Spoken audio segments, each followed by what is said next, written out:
जहां उनको ब्रांच आसेका को उनको जो पीड़ को आयुर को आको आयुर लेकाते ना पीड़ा नीति नियम को मनाव का चा उनको ब्रांच बीओ आसिका उनको जहां को देखा कना उनको मरा मरा दूरिन उनको मरा मरा भद्र उनको को मना बताओ का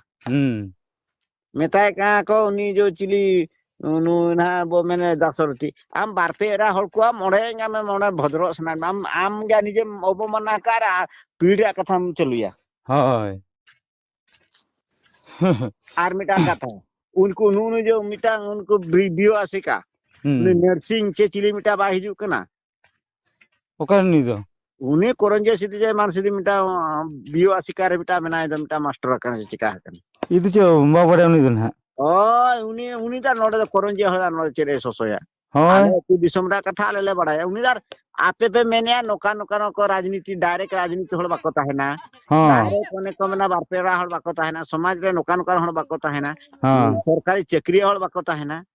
उनी ना नोडे मास्टर पे मेना नोडे दार चेरे छलाया समाज सुसेरा हाय उनका दुनिया लेकाते आदो होला दो फाइनल करा नुकु बा मेतार को आपे 26 होड़ा आपे लेकाते आपे चलू पे हाय आको पे हो मा बाको सेटल लेना के होला ना हां को हिजर को हमने आको बाको हिजु कना माने आला पे हिजु आको पे आको आला गड़ी का को पे ना मजी ना क्या पे नाम को पे हाय आको आको लेकाते को चलो आपे आपे लेकाते आपे ओको आपे हो बारन रे बनुआ चा आको हो बारन रे हाय चे लेका हो उनका के नुकु पे होला आको चिलका को छोड़ा आको को चढ़ा आपे जो 26 होड़ा आपे चिलका पे चढ़ा उनका चढ़ा पे और तो जेहेतु आपे ठन मा नायके हो बनुया मझी हो बनुया उनका नितो दो बांगा आपे माग मास धरी इनके तगे कुडम नायके ते चलू हतलो पे आपे परनिक ते आपे चलू हतलो पे हां आदो माग मास हुयन खन दो नवा मझी को नवा नायके को आपे साब को पे आपे आपे लेकाते चलू पे आदो नुकिन हो आपे दो मेसा नो के किन पे ना चिका बांगा किंतु आखिन जो मझी नायके किन ताहे कना ओना लेकाते दो बांग पर्जा लेकाते किन ताहे ना हाय हाय पर्जा लेकाते किन ताहे ना उनकिन किन मेसा कुसी बकिन मेसा कुसी आपे कमी कमी पे आखिन आको कमी आको को आचे को कमी आपे कमी कमी पे बारन हो बनु डानम हो बनुआ चेन हो बनु हाय आर उनका हुई ना तेणु पीड़ वाला को बखान को आसिका ब्रांच आसिका वाला को टिक्रम कम उनको को बाको हेला हेलन खान उनको लोलो आर ये रियाला लोलो को मेसा मिसी पड़िया पड़ी के तेन को नाम तरा किया जम तरा किया को बाको आदो इनडायरेक्ट ना को बड़ाई कान के दो उनी ना फोन फान काय के नि दो का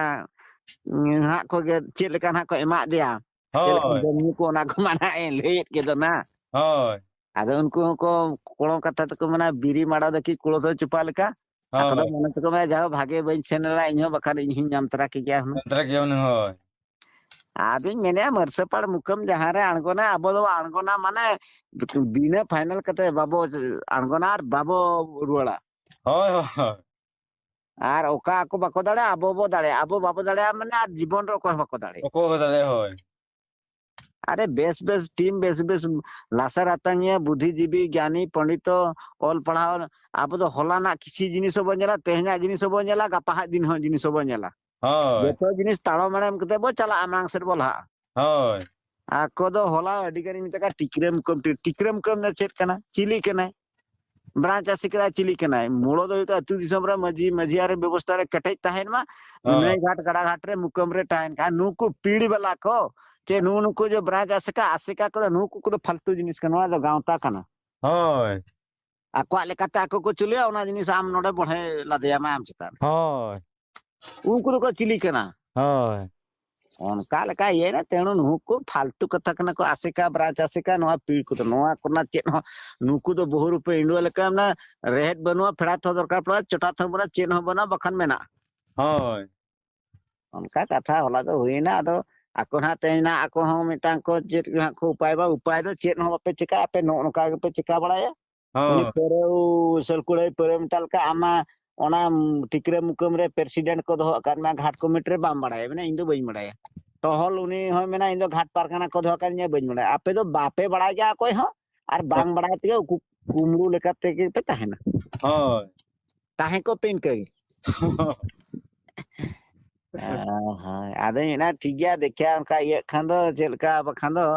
वो ये या विजुअल कमान का बाबू ये का ᱦᱳᱭ ᱱᱚᱝᱠᱟᱜᱮ ᱟᱲᱟᱜ ᱵᱟᱲᱟ ᱠᱟᱜ ᱫᱚᱨᱠᱟর ᱡᱮ ᱱᱚᱣᱟ ᱫᱚ ᱢᱟᱨᱥᱟᱯᱟᱲ ᱢᱩᱠᱟᱹᱢ ᱦᱚᱛᱮ ᱫᱩᱫᱮᱞᱟᱛᱮ ᱡᱟᱦᱳ দীর্ঘ মানে নয় দা 6 গোটেজ মিটিং রে বো তপা কা 3 গোটেজ দকো দুড়ুব চাবা লেনা ᱦᱳᱭ ᱯᱨᱟ একা 6 গোটেজ দুপুড়ুব রে যাও না মিটা টলা না মিটা মীমাংসা মিটা নিষ্পত্তি মানে কো ফাইনাল তরা হাকাত কো যে ফাইনাল দো নুকু লেকা কো চড়াবা হুনকু কো ডানা মনো বরণ হবনো নিম ঢেরু হবনো যে টলা খন লাগা হবনো ᱦᱳᱭ ᱚᱠᱚᱭ ᱴᱷᱮᱱ ᱦᱚᱸ ᱢᱟᱱᱮ ᱟᱹᱱᱟᱹᱨᱤ ᱢᱟᱱᱮ ᱡᱳᱨ ᱡᱚᱵᱚᱨ ᱫᱚ ᱪᱮᱫ ᱦᱚᱸ ᱵᱟᱹᱱᱩᱜ ᱪᱮᱫ ᱵᱟᱹᱱᱩᱜᱼᱟ ᱦᱳᱭ ᱵᱟᱥ ᱟᱨ ᱟᱠᱚᱣᱟᱜ ᱡᱚ ᱛᱟᱦᱮᱸ ᱠᱟᱱᱟ ᱚᱛᱤᱛ ᱨᱮ ᱡᱚ ᱛᱟᱦᱮᱸ ᱠᱟᱱᱟ उनको दो नुकु 26 ओड़ा चितार रे उनको माने एको घरिया बारन देश बारन कोरिया कथा को रकाबे तहन उनको मारा मारा पंडित उनको जो पीड़ कुरिन आ ब्रांच आसेका उनको जो टिकरे मुकम हर ए पापू मानता तिने बेस पे कमी करे तिने बहु हतान तापे मेना आपे डायरेक्ट एकदम भेटो पावर हां आपे भेटो हिसाब रे मेना पे आचे आपे पावर पे फंक्शन ᱦᱳᱭ आहा उन्हें बहुत बा आदिन मेना सेटर ᱧᱚᱜ ᱠᱚ ᱠᱷᱟᱱ ᱫᱚ ᱱᱟ ᱱᱟᱯᱟᱭ ᱧᱚᱜ ᱠᱟᱫ ᱮᱱ ᱨᱚᱦᱟ ᱱᱚᱱᱠᱟ ᱟᱵᱚ ᱛᱚ ᱚᱱᱠᱟ ᱢᱟ ᱪᱮᱫ ᱦᱚᱸ ᱵᱟᱝ ᱠᱟᱱᱟ ᱟᱫᱚ ᱟᱵᱚ ᱫᱚ ᱴᱤᱢ ᱨᱮ ᱫᱚ ᱪᱟᱦᱟ ᱵᱟᱲᱟ ᱧᱚᱜ ᱜᱮᱭᱟ ᱜᱚᱢᱠᱮ ᱠᱚᱠᱚ ᱥᱮᱴᱮᱨ ᱢᱟᱱᱮ ᱠᱚᱭᱚᱜ ᱟᱹᱪᱩᱨ ᱵᱟᱲᱟ ᱧᱚᱜ ᱜᱮᱭᱟᱢ ᱪᱮ ᱦᱳᱭ ᱦᱳᱭ ᱦᱳᱭ ᱟᱫᱚ ᱡᱟᱣ ᱥᱩᱱᱟᱨᱟᱢ ᱜᱚᱢᱠᱮ ᱛᱤᱠᱤᱱ ᱠᱤᱱ ᱥᱮᱴᱮᱨ ᱞᱮᱱ ᱜᱮᱭᱟ ᱛᱟᱯᱚᱨᱮ ᱟᱵᱚ ᱱᱟ ᱱᱩᱠᱤᱱ ᱟᱵᱚ ᱜᱳᱯᱟᱞ ᱵᱟᱵᱩ ᱛᱤᱠᱤᱱ ᱠᱤᱱ ᱥᱮᱴᱮᱨ ᱟᱠᱟᱱᱟ ᱟᱨ ᱛᱟᱯᱚᱨᱮ ᱟᱵᱚ ᱦᱚᱸ ᱢᱟᱨᱥᱟᱯᱩᱨ ᱨᱮ ᱟᱵᱚ ᱥᱩᱨᱮᱱᱫᱨᱚ ᱵᱟᱵᱩ ᱠᱚ ᱟᱵᱚ ᱢᱩᱠᱟᱢ ᱢᱟᱹᱡᱷᱤ ᱵᱟᱵᱟ ᱠᱚ ᱟᱵᱚ ᱫᱷᱟᱱᱮᱥᱣᱟᱨ ᱴᱩᱰᱩ ᱜᱚᱢᱠᱮ ᱛᱤᱠᱤᱱ ᱦᱚᱸ ᱩᱱᱠᱤᱱ ᱢᱟ ᱢᱮᱱᱟᱜ ᱠᱤᱱᱟ ᱡᱟᱦᱳ ᱵᱚᱰ ᱵᱟᱹᱲᱤ ᱜᱚᱢᱠᱮ ᱠᱚ ᱟᱹᱰᱤ ᱜᱟᱱ ᱠᱚ ᱱᱚᱰᱮ ᱠᱚ ᱯᱟᱨᱴᱤᱥᱤᱯᱮᱴ ᱞᱟᱜᱼᱟ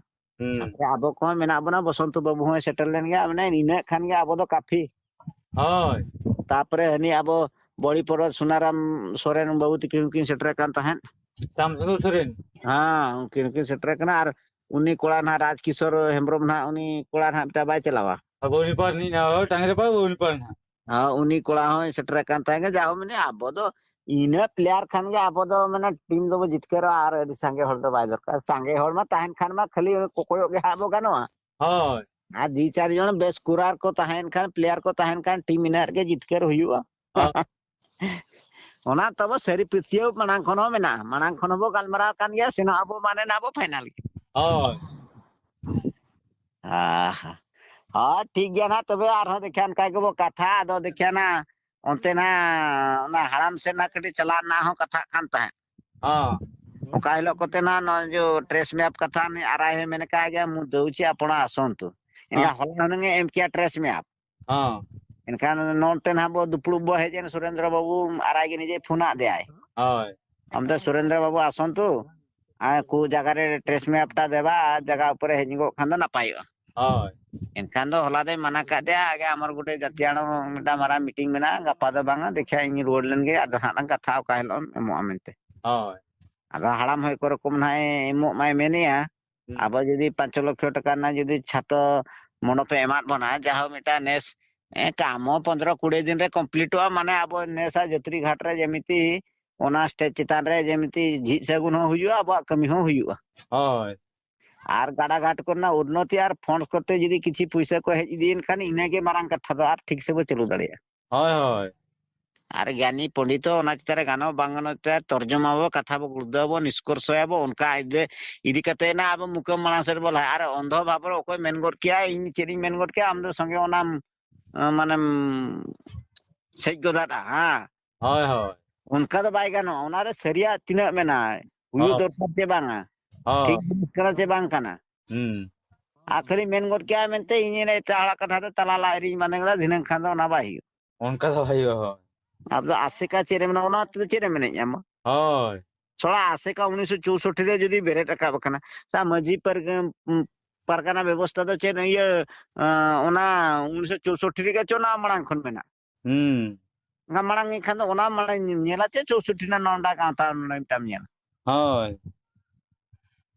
tu disam apa je jara tu disam chil kar chilo ona marang nyel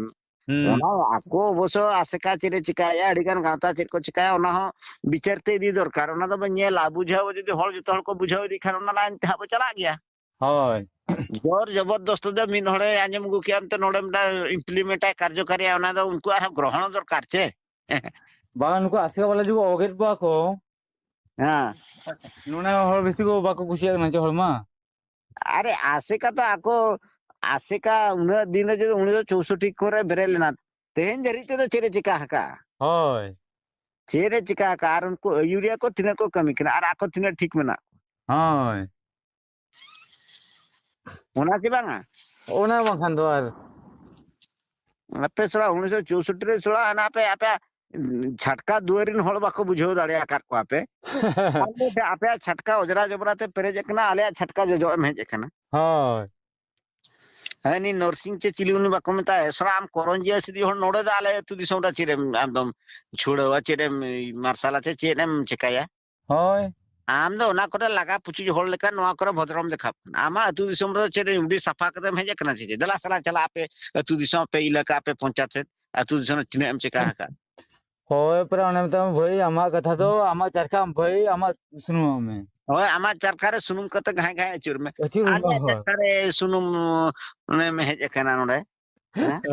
होय आ ओना बखान चे बांगा होय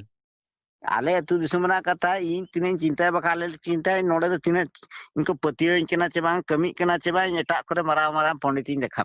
हां ओना ओकल कोन कथा आम दसरा आमा अतु दिसमना कथा आम चिंता लेम आम द नोडे दो आले उना भाषण एमो दो कोय गुआ का ओनका कथा आदो ठीक गया जाहो मिटा उसे बाबो मिटा मरसा पर मुकमा जो कमी होरा मिटा जाहो मिटा नो मिटा हो मिटा इनिंग से इदिकिया मतिन भबिया जेहेतु आको ठेन ना रिएक्शन मा चला कन गया 6 दहा वो दुलुपेना बाबू येला सड़ा आको मिधा को दुलुपेना को ना मा हुयु गया का है नाका नाका नुकु या मिट पखे मा को हेलेन हां चा भाई आपे पे दुलुप बरन हकु बाको चला कान था ठीक गया आ नुकु को दुलुपेना जदी 26 ला हकु परिबा को हेलेना अदा आले मा बारन कथा आपे मा डायरेक्ट बारन पर्सना पे दो बांगा मोरसे पर मुकम रे जतो कमिट मिला को आसिका मिला को सिंगल अभियान मिला को मजमोल मिला को अरे नोड़ा मिड़ी तो मंचो माने जोतोला कथा नोड़े तो को निष्कर्ष या गुर्द या को रिसर्च या को पाते या को ओका ठीक जिनिस को भबिया ना को कमिर को लगावा होय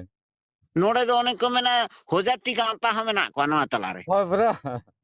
होजाती राजनीति दल ह मेना को होय चक्री जीवी ह मेना को बुद्धिजीवी ह मेना को राजनेता ह मेना को हां सावतारी दिन अनेक को मेना कथा बाडे हुई हळ मेना को जोतोल कान बरगोर नेसा कथा ओंडे दो मेना को नोड़े दो मिटाम बरगोरिन हळ दो बनु होय तेणु ओना नेला जे जोतो हळा खन माइंड रे ना खन जोतो हळा कथा कोने सला बचावा ओका च मिटा ना ओडका ओना ना मरसपाल मुकम ओना ना इम्प्लीमेंट माने कार्यकरी जाय ता पर ना करी होय चे लेका उनका के और आम द मिटाम बरगो गेम साप कतेम चलु तिनाम चलु दड़े आम चलु मेसेज जन मी तिना ताम भोरे हातांग मेना ओका होय को पर चेत मेना ओना बाम लय दड़े आ उनी होय हां होय उनका कथा तेणु नुकु दो कोई मेन कथा ते आको को चलु हतार छमे आरो सामना रे ई ठौका कथा मितार को आबो जो मरसपाल बांग बड़ बड़ी बोल गोड़ा रे जो सोमवार आर ये जो ताहे कना जो 30 ना होय होय सोमवार दिन दो मरसपाल मुकमे चलुला 5-6 वर्ष हां मिला छ बांग नियति टिकरे मुकम दो दळ बळा चुरिना बांगा आबो दो सेदाय तेके बोर ओळा होय सेदाय ते माने 30 एरो मरसपाल मुकम जेहेतु हातो टका माध्यम ते संगे हळ जेतेळे को ओडोकेना न जो 30 तारीख सपक्ष रे होय ओडे ताहेना चेचका नितो धरितना सोमवार कथा हळ हरि को बुझेव धरा या माने नितो मेन कथा लाभ दो चेन हो बनुआ समय सेटरो खान जदी ठीक जिनिस खाना को हेरा ठीक खान मा को तेगन को अपनार जमा बांग खान मा बांगा होय अच्छा नोना जो नितो दो नोना कुनमी सोरहार ना को दबळा चुरो खाना होय ठीक गया ना तो जबरदस्त जबरदस्त दो अडिगान अतुरे तेहन को नडाया दोसार लोग खान के आर हमना बांगा बदा मा बसिया के आले सुन नायका टला माणा लोग को नडा किया कुनमी सोराय उनका के ताम को हेट ना बदो कुनमी दा बांगा बदा मा बसि के सोराय को हारबा टला को आर नो चितान हाना भोका मुंड तरफ को अडी अडी जगह हां तो गोला एन खान दो नुई मेता कना आपे दो ओना हो हाना झाड़ग्राम बेत कुदरी डही बखान ओना जो मैंने नोते ना आसिका ना कथा लेका तेगे कुनमी सोराय दो चे आपे का खन पे ओडोका काते होय अच्छा ओना जदी कुनमी सोराय पे मनाए खान नोना ये दो भाई नोना जो सोमवार ये दिन जांग बहा जोबे दो का ना नेडा कना होय ओना दो चीज का पे लेबे लांढोया होय नवा बे तुमल रकाब तराया होय एड़े जे सेरी बांगा कुने सरे अब सरहाव गे किंतु बांगा उन्हें दिन ओकर तहल उन्हें दिन दो उना दिन ओकारे ताहेन तापर ओना जदी सेरी कान गेचो होय जदी ओना मानावेया होय ओना कान गे आबवा नोना होय सोमवार दिन जांग माहा जोबे दो सेरी कान या चे बांगा मासे आम लेलेम नोआ दो ओकाना ओकोया नेडा बरसपाल नेडा कना चे सुनेरामा नेडा कना चे ओकोया नेडा कान था नोआ दो होय नुआ होना झारग्राम में कुली डेहना आसेका लेकाते के सोमवार दिन दो जांग बाहा दो जोबेया में तो कमेन अगुका कुनमी सोरा जहां लेका कमेनेया होय होय इनका नुआ जदी बो मनाव खान हवा मांग मनाव लेम से मोने शर्मा गन आदो हम कुनमी सोराया होय तापर मना सब एड़े चे सेरी बांगा सरी कथा ना दो मोने शर्मा गन आम जांग बाहा सोमवार दिन जोबेले ओचले को में टिकरे मुकम आदो आमा कथा ना अब कुनमी सोराय कथा बो चिंताई होय तापर बो चिंताय ना एड़े चे सेरी नुआ कथा तलिኝ जोथाता चे बागा बिन कटे ओना हो बांगा जोथात गया ओना हो ओंडेना नेडा गे ओना बेंचकुरी डेहिरी ना ने झारग्राम बेंचकुरी डेहिरी नेडा गे आसेका लेकाते ना हा को उनका ओना आसेका माध्यम ते को प्रचारया होय इनका सोमवार हो ओंडेना नेडा कान गया नोआ कुनमी हो एनका कुन सोमवार दिन जांग बाहा जोबे में ओने को मेना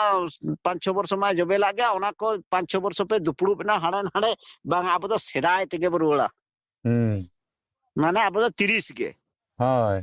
30 लेकम दड़बड़ा चुना अतु दिसम गोटाम चलाव किया एमान क्या मीटिंग क्या माटांग क्या भलो मंद क्या 30 ते मगुरुल के का हेज नाले ठीक गया नितो दार मांग से चला आमा फतलो के तालाम हड़ो का से मांग से दम चला होय आमा अने को ना मांग मा जोबे कान था ये सकरात बासके ओना परे ना को दुड़ू पे ना कपाल किसको उनको मा कांत मुर्मू को तापर को 30 किया 30 परे मा हुना आरो हेज ना ओना सोमवार से तमे मांग से बोला हादी कान था होय उनको चुडलो दो आर हजेट को मना बांगा पर सेदा से मना फतिलो से में दिकेट को माने आसे का ना होय आसे का को टिकरे मुकम को नाओ एनखान दो जेतल उनका के नितो दार कुनमी सुरा दाम दो चिज का मेने होय हाना ये दो लेवल लाडो का सोमवार दिन होय परा तेनु नो उनकान कथा पे चुडलो दो जहार पे चला फेलोरो आपे बापे दाड़े गया एरा ओचो आपे कुमड़ू बुकड़ू लेका तान दो बालगे हरते पे निर हिजुआ राचा ते लेका नितुम ते सेन कते ओनते खन ओनते तरा मुठब आर दोहा बाम देखाओ बांगा को ओना कथा बा ठीक गया जे आदो नो जो राजरास्त्र आंगना च बांगा बांगा आदिवासी का वाला दो उनको तो बकाड़ को ना आपे जदी अब इन मेन गया जदी सिंगल अभियान होय मिटांग अनुष्ठान तेहना अब नेलो कना भारत जकात रे सालखान मुर्मू गमके तकिना राज रास्ता ते रेल रोड चक्का जाम ऑफिस बाजार बंद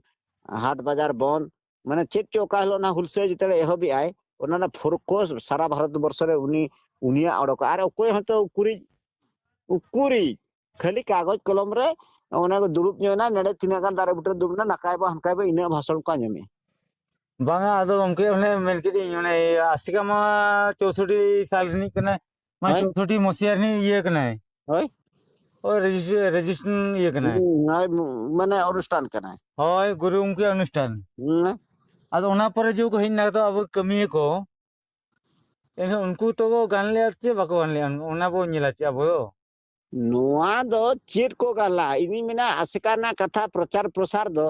जदी उना दिन को खन छुटाव को आइन खान दो अतु टला रे जतो हळ उना हे सेटर को आर ओना बो कार्यकारी किया निहाती होय उनको दो बाको कमिया का जदी बाको कमिया का तो जाति धर्म सांतार ना कथा जदी असुविधा कना सरकार बाय मना बता अब एकता अगु कते राज रास्ता रे बो आंदोलन एना अब हुलसे बखान अब दाड़े दो हिजुआ आदो गुरु उनको पर उनकन नेता बाको ओडकना परा राज रास्ता रे बिना राज रास्ता ते दो आपे मा आसिका ना कथा पे मेनिया अड़ी बेस कथा पे मेनिया जाति धर्म सांता लगते दो अब चेत चेदा राज रास्ता रे बाबा आंगन का राज रास्ता रे अरिम आंगन भोल आम दा ओकोय ये में आर राजनीति हम मेना खराब गया राजनीति बांखन आम दो भुवनेश्वर ना असेंबली दो आमेम बोलो ना चे आमेम बोलो ना एमामा को ना दाओ ए पार्लियामेंट भवन दो आम को बोलो जो आम मसे रे में बा आदो एनखान ओना रोल लगे त अब नोडे खन वोट बाछना कते बो भेजा को उनी तो ओने गारजाब आय होय निहाती उनी दोहया उनिया को माना बता बोलो ना परमिशन आम दो आमे बोलो जो मामा कथा को दोहया आम दो मो कोई खान मोठे बोलो चा मोटे तो एनखान आबो लेकान हॉल आबो उनकान हॉल बच्चा को तो भेजा को खान आबो आदो बाबू ले दाड़े चोट में जितकर चाले मिटा मुदा आबो जाति धर्म बाखान संताल जेमति झारखंड रे मिटा जिनिस हुई कना संताल ओ भाषा ते बखा ऑलचिकिते झारखंड रे मिटा ऑलफड़ा हुई मा साना धर्म कलम कोड़े नाम मा होय नो ना को के मेन मुदा दो होय मिटा गमके जहां मिटा एमएल जदी अतु दिसम ते चला ठीक गया आले साना धर्म चेलका रे मिटा मने नामा आर झारखंड दो जेहेतु आदिवासी बखान आबो का राज कना आबो दिसम कना नुआ दिसम रे आबो ऑलचिकिते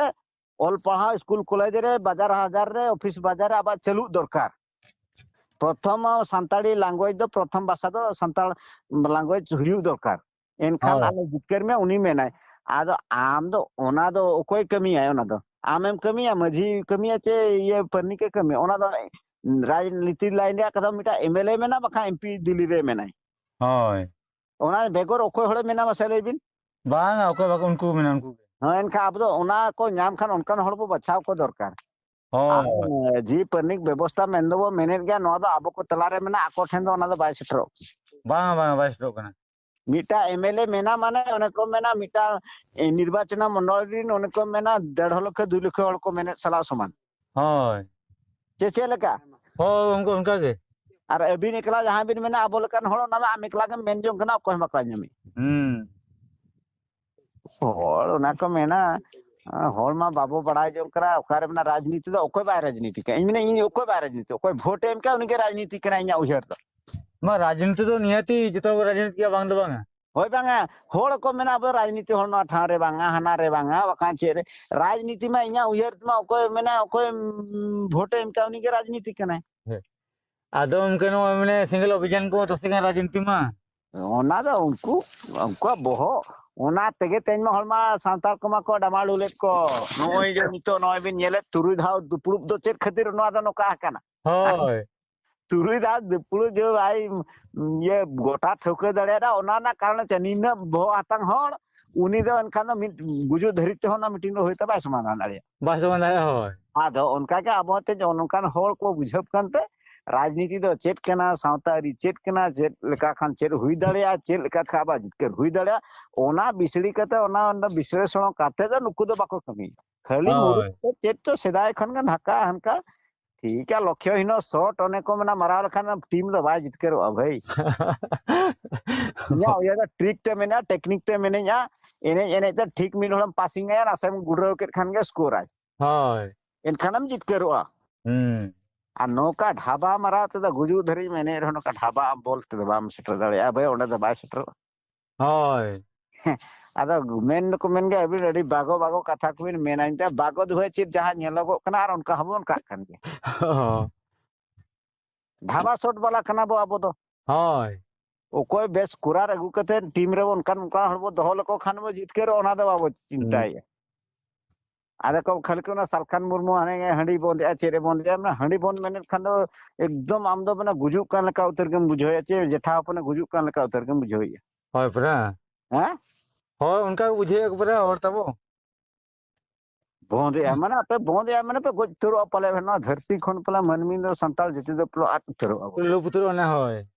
चे लेका होय उनका के लोहमो डहार से ब्रम उनते के मोहना एम चला करा उनते कोनो ब्रेक जोगेन में आय फजलते बांगा उनते दो बड़ी हर कना मेताम कन खान उन दो परम मेना सोड़ी खराब हर कन होय उन तहम गुजु करा तहु आर ढाका गोर का मांग सेट के हुनम समर गुजु सेट खान हुना नापाय होय चे लेका होय उनका नेलो कन का कथा मार ते ओना ना जायते सालखान मुर्मू गमके तकना माने भितरे कथा उहर माजान जिनिस सारी जिनिस चेत मेना होय ओना जिनिस मा बाबो चर्चा कान चेत तकन उद्देश्य मेना चेत लेका खा आबो उका लेकाते बो रकाब दाड़े उतना दा उका लेका दिकते आबो चेत को दिकते आबो ठन बिस्ती मेना ते आबो बो लातारो कना निम्नो गामी कना बो ओना जिनिस मा आबो बाबो नेल चेत को इदी कते बाबो लातारो कना चेत खान बो चितान दाड़िया ओना जिनिस दो बाबो नेलेया ओना हो तर्जुमा दरकार तो ओना तो बाबो तो ओना गहिर हरमा बो बांकन बाबो तर्जुमाए तर्जुमाए खान बो हुना अब चेक चेक को दरकार रे मटांग बगी नुगा दरकार चेक को अपनार दरकार चेलका तलाम दरकार ओना दो निष्कर्ष अब मा बाबू अब भितरे कथा के बाबू निष्कर्ष बाबू रपाचा कर बाबू गुडे तर्जमा के बा हुयु कान आदो नुकु अब तिने संगठन को मेनिया बांगा सालकान मुर्मु दो हंडी बंदिया बंगा बुरे बंदे बॉय हां इन दिन मेना बंद के आदे चेर असुविधा नै हंडी बंगा जदी बंद के खान को मुचत तो अच्छा पे चिका सांता समाज तब बुढ़ा उतरो खाना बांगा बांगा नुकु जो अपने हर को हिंदू कना को क्रिश्चियन कना को मुस्लिम कना को चे एटा धर्म चला कना उकाय उनको बाक बुझु उनको मा उनको ठीक उनको मिना को तो उनको बाको बंगा बुरु हुई उनको तो चेल कर बांचा बना को ओना को आरो संताल आबो समाज रे चेक को उनकान जिनिस को मेनाते आबो बाको यकन तो एटा से को अच्छा एटारे सेनेन खान उनी होर मा गुजु कथा होना होय चेल कर बाय गुजु आबो होर को क्रिश्चियन कना हां क्रिश्चियन ना माने नो को तरो धर्म में बदल या अर्थ चे चिका नोडे ना धर्म रे चेक को अनरी ठीक जतो बनुआ बाय सुट दारेरा होइतो उनते चला कने हां बुदु बोंगा बुरु बंद किया उनमा गुजु कथा होना हां आदे बन नेलेट को क्रिश्चियन को बाको गुजु कना उनका माने नोआ कोन हानाते चलावेन खान माने एटा लेकाते मान को मा आबो गुजु कना अडी होना किंतु बदल के इदी कते टाइम हणी बोंगा को मान तान बोंगा बुरु को बन के खागो चबा उतर उनको मा मूलो खन ना जतो को चबा ना हो ओने पर आमिन ये जिसु बोला बाको बंगा हंडी मा हाय उनको होना मूलो खन को चबा रा को चबा कथा उन धर्म चला कना को सालका मुर्मु हंडी बोंदे मेते तो ना अडी प हसिर बना दो हाय हाय ओना दो बापो सहाय ओना दो माने उन ये बो बुझाया माने ओना मेन बाय गाना तनो उनकान कथा ओना दो चे ओकोय होर जाति धर्म सावता समाज अरी चली नोआ जीवी जीवन कथा चेन हो बाय बड़ाया अडी जहां बड़ाया ओने को मना अल्प विद्या भयंकारी लेका नासेना कने बड़ाया उनी भव्या न मिटा महान पंडित हाय गहिर ओकोय बड़ाया ओका दारे माने बिस्ती जो को ओना दो लिडुर न्युग गे ताहेन डेर आर ओकोय बाको बड़ा उनको इन बड़ाई हक्का उनी मिटा अडिगाने ये आम उन गहिर कथा बाम बड़ाय का बाबू ओना तो तेहन उनका कथा मेनिया बांगा नो जो बाबूला मांडी मेन किया अब तो हिंदू कना बो होय ओना तो बेस गया ओना बाबू विरोध ले उनी दो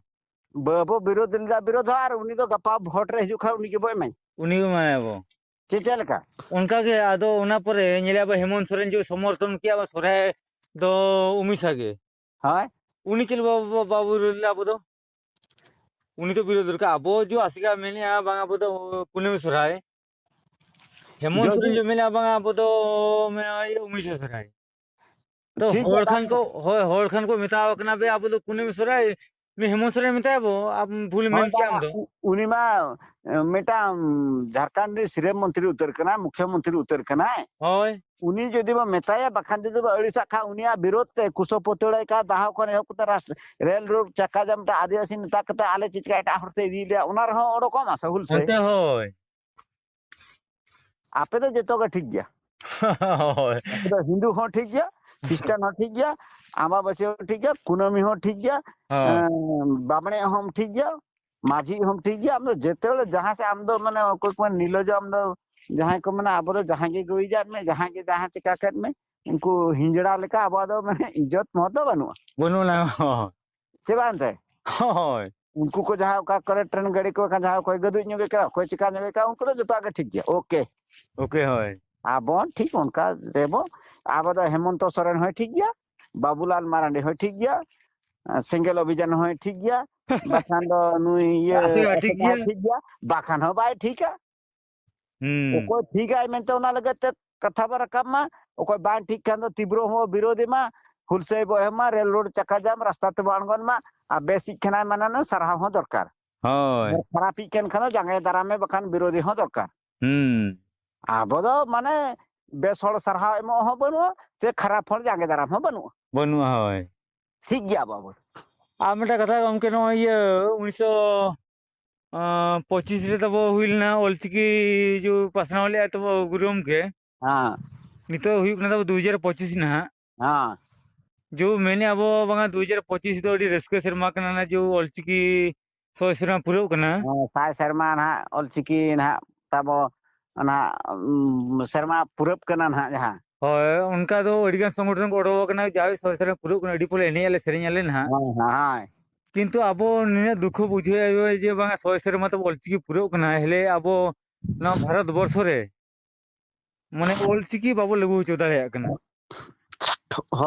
ᱦᱳᱭ किंतु हर दो को बेगा कना जो ऑल से माने सय सेरम पूरे अवसर अड़ी परे एनियाले अड़ी परे सेरेኛले अड़ी हर ना अड़ी मजायाले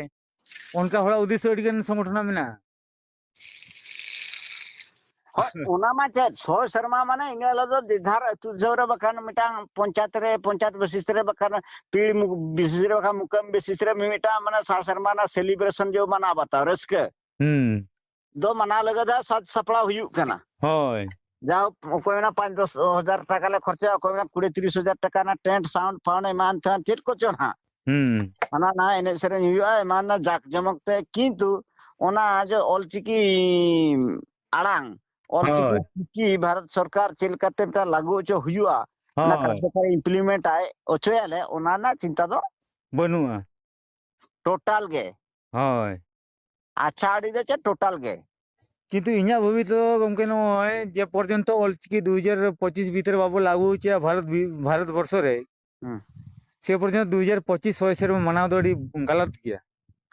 चेत ओका रस्के तो दाम मनावा रस्का मा तो मनो हर रस्का कना कोना हर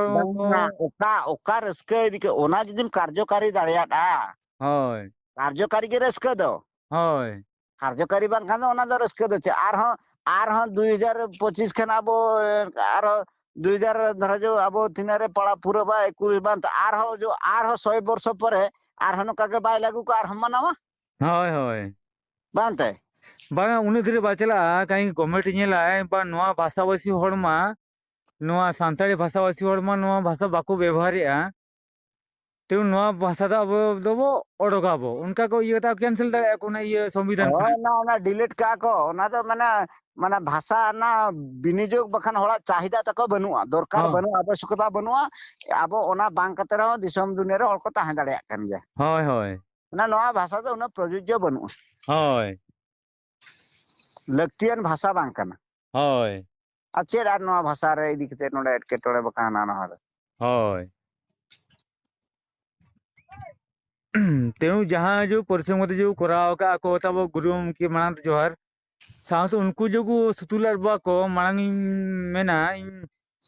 उड़ीसा रे जो स्टूडेंट इनन जो तहलना कारुरा मुर्मू जा बंगा तला नकिन उनकिन आयुर जो रकम ते जो हुई कांते आंदोलन साउते गमके तकिन जो सलका मुर्मू तकिन जो किन चलुलिया हुलसई जा उनकिना अधिकार जो नाम लिया अष्टम अनुच्छेद जो नाम का है तब ओना पर उनका आंदोलन करे बाको ओडवा कने नुकु जहां को ओडवा कने नुकु खाली अतु समाज को भू बड़ाया को ओना तो अड़ी गलत गया और तो सपड़ा कना को 2025 सेटरेन खान दो चेलका मरा स्टेज ले बना होले संगे कोले आले बुढ़े बुढ़े एनी आचे माने कोड़ा कुले जरा कोले आले आले एनी अपाम नुगाले ओना संग इये रे मेना को किंतु आबो तिना गान होल मेना बो आबो तो चाहे अब 2025 सय सेरमा पूरा मांग रे चे लेका रे अब माने सरकार मना बाता होचे अब नोआ एटा जाति को लेका अब ऑल हो चे रोहण माने दिसम रे लागू दरकार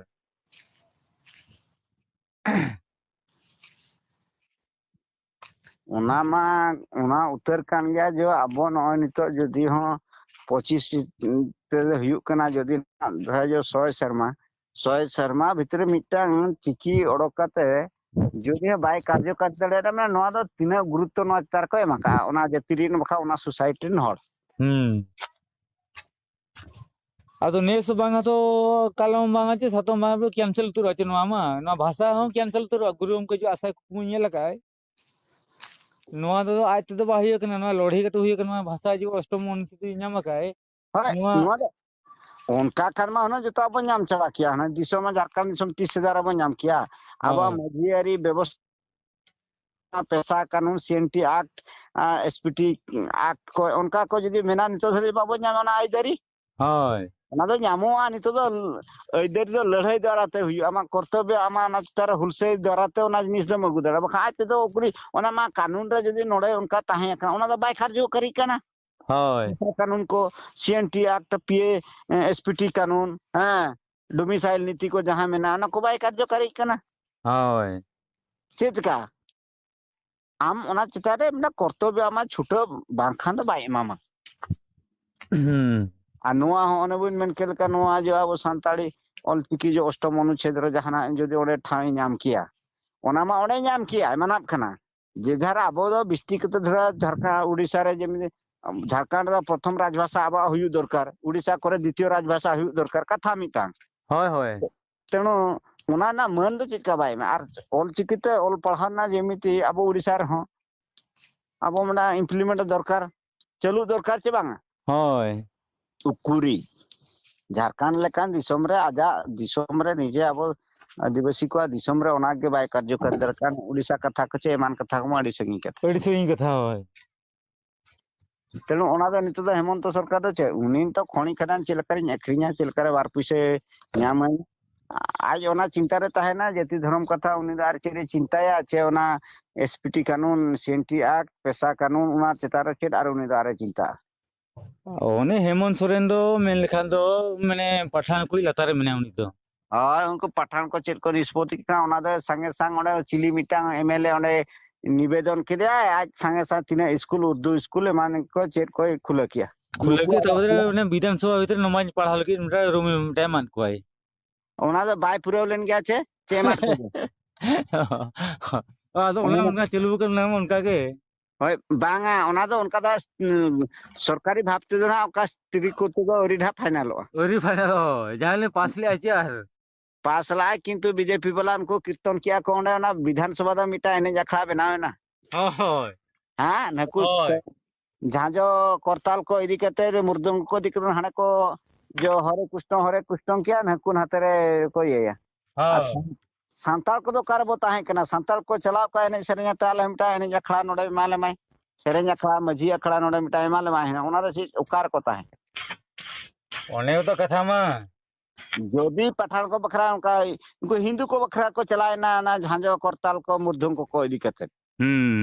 सांताल दो को एने सरे माध्यम ते उन दो ओकार को ताहे करा इन मेना ओडे मिटा आले हम हेमंत सरकार आले मिटा एने अखड़ा मिटा माले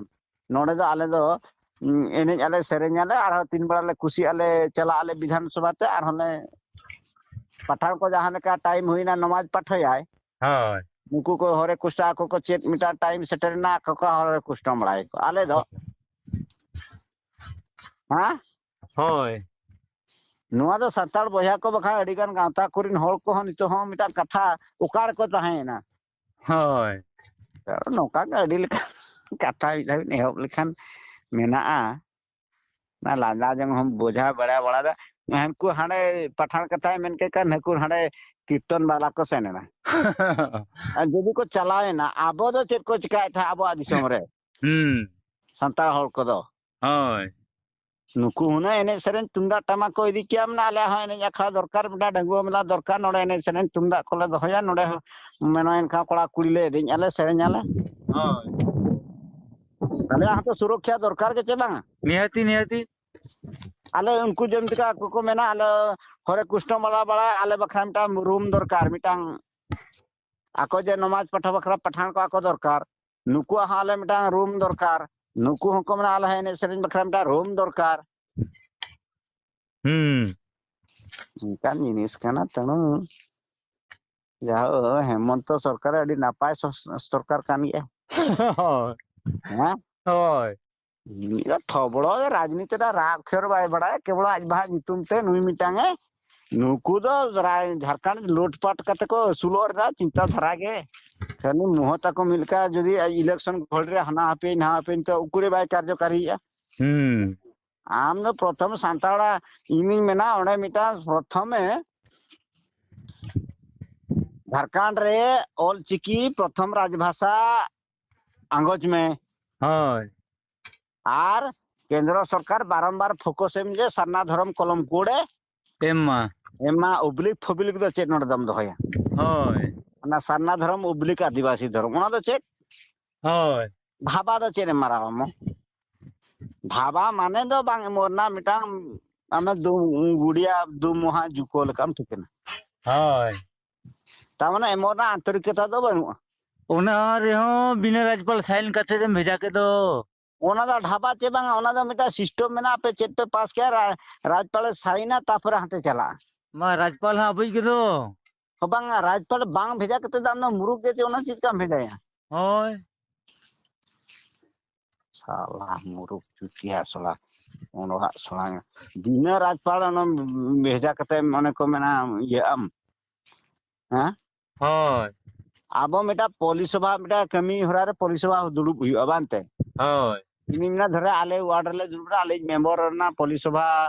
are सभापति तो किया उनिया जहां ले पास किया ओका कमी कोई कमी है ओना ले फाइनल किया बानते होय मनता मना सरपंच हो बका वीडियो हो आले ले मन ले भेजाया होय ऑर्डर बखाते बानते नुया कमी दो नुया इतर होगा ओना सभापति दो तहना धरजे वार्ड मेंबर होय अच्छा उनी दो ओंडे वार्ड मेंबर मेन किया दुपुड़ रे ताय के 10 को ताय ओंडे दो बनु नेला का से जे सभापति को दहले दे मानते होय उनी ओंडे मना छे 10 को बनु खान दो ओना पुलिस सभा दो को चेक कमीर हो बनु चेक कमी रे बनु ओंडे होय जहाँ को सभापति को लो तार तो 10 को ते नहीं होय ᱧᱩᱛᱩᱢ ᱱᱟ ᱱᱤᱢᱥᱟ ᱵᱟᱹᱱᱩ ᱟᱢ ᱫᱚ ᱚᱠᱚᱭ ᱢᱟᱢᱟᱭ ᱚᱰᱚᱨ ओके मामुंडे दार ᱟᱨ ᱱᱚᱣᱟ ᱦᱚᱸ ᱚᱱᱠᱟ ᱪᱮ ᱵᱟᱝᱟ होय उनका के ᱟᱯᱮ ᱵᱤᱫᱷᱟᱱ ᱥᱚᱵᱷᱟ ᱨᱮ ᱯᱮ ᱫᱩᱲᱩᱵ ᱢᱮᱱᱟ ᱥᱚᱨᱠᱟরি ᱦᱚᱲ ᱢᱟᱱᱮ ᱨᱟᱡᱽᱯᱟᱞ ᱫᱚ ᱥᱮᱥᱚ ᱨᱮ ᱚᱱᱟ ᱢᱤᱫᱴᱟᱝ पास किया अर्थ दस्खत किया मैंने मंजूर किया है होय नोआ मंजूर करते ओनले भेजा किया केंद्र ते तो ओना दो आजे बिचेरा होय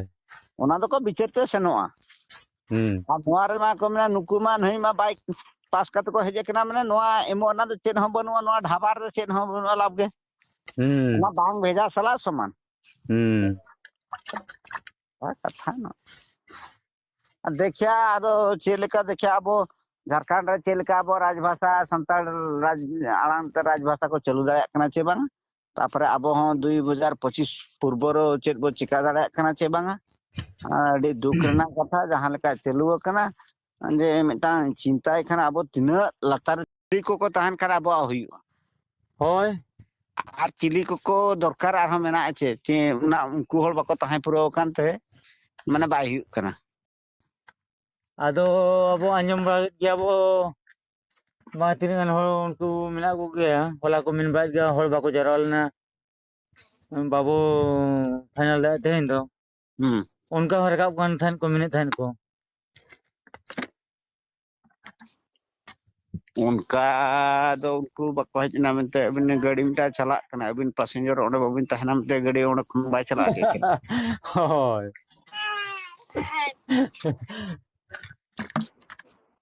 चे लेका बांग अपने सालखा मुरमु डाल के मरे ऐसे उन्हें लंगाई होय बा आदो मिटांग बारे पैसेंजर खातिर ट्रेन बाय चला चे लेका तब आदो उनको कोई बाय सेटर उतरो में तो ना कैमरा बाय चलू अच्छे चे लेका तू दिसम करे हां आबो जगय होय आखा रे चे दीदी कते बार पे हर की पुन मोण हर बाको सेटर दाड़े एनखान दो आबो आखा रे जहां तिने हर बो जराय ना एनखान को खातिर ते आबो हम बाबो चलो चे चे लेका होय ओना गान गया ये जतो हर उतर को जरा कना मेनते उनको को सेटल उतर लेना जहां नेंडा कोंडा का बुकी बड़ी बो आलोचना है बखन दो बाबो आलोचना है बाबा उनका तो भाई उनका होय उनका खान मा मिन हर उना मारा धरती रे कोई विधान सभा रे मिटांगन एमएल बारयागन एमएल अपसेंट की तहन कान खान विधान सभा दो हुनंग उनको बाको रूलिंग माने मांग से तो हुन कमी हरा बाको नेला होय चे लेका होय होय ए भाई अक्वा कमी दो को कमी के आम चेत दिक्कत पछे आम दो बाम चला आम बाम चला आम ते दिसम तो नुका के तो हम जाम को आज चे लेका बा उनका ओकल के जाम उनका होय तेनो आबो कोई हेजन रहो बाय हेजन रहो अब तिना बो दाड़या होय तिना दबो कमिया तिना बाबो दाड़या खाना बाबो दाड़या आदो आको तिने और तो को मैनेज किया नो सलखान मुर्मू जो यूट्यूब पर नेलो कना जो परसी करिए मेनते इनखान को मैंने उनी दो बात आले उन जो दो आदलो मेताओ कना जो भारत जो स्वाधीन ना हां बांगा ओकोय ताहे कना परसी जित करिए दो ओकोय परसी माय ओडक किया पने थाड़ाम